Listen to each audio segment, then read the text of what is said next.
எல்லாருக்கும் இன்றைக்கி வந்து வெண்பூசணிக்காயில் ஒரு மோர் குழம்பு அப்புறம் உருளைக்கிழங்கு வறுவல் எப்படி செய்யலாம் பார்க்கலாம் வாங்க. ஒரு மிக்ஸி ஜாரில் அரை மூடி தேங்காய், 2 பச்சை மிளகாய், ஒரு பெரிய வெங்காயம், கொஞ்சம் பொட்டுக்கடலை, சீரகம் கொஞ்சம் எடுத்து அரைச்சி எடுத்துக்கோங்க.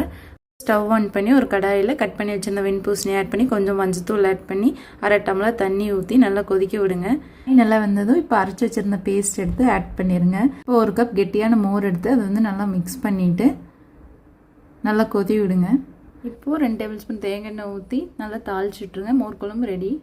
அடுத்து உருளைக்கிழங்கு வறுவலுக்கு ஒரு கடாயில் எண்ணெய் ஊற்றி கடுகு போட்டு நல்லா தாளிச்சிட்டு வெட்டி வச்சுருந்த உருளைக்கிழங்கு வந்து ஆட் பண்ணிவிட்டு உப்பு போட்டு மூடி போட்டு நல்லா வேக வச்சுருங்க. அவ்வளோதாங்க, உருளைக்கிழங்கு வறுவல் ரெடி ஆகிடுச்சு. இந்த வீடியோ உங்களுக்கு பிடிச்சிருந்தா மறக்காமல் லைக் அண்ட் கமெண்ட் பண்ணுங்கள். சாலியஸ் கிச்சனை சப்ஸ்கிரைப் பண்ணுங்கள். தேங்க்யூ ஃபார் வாட்சிங்.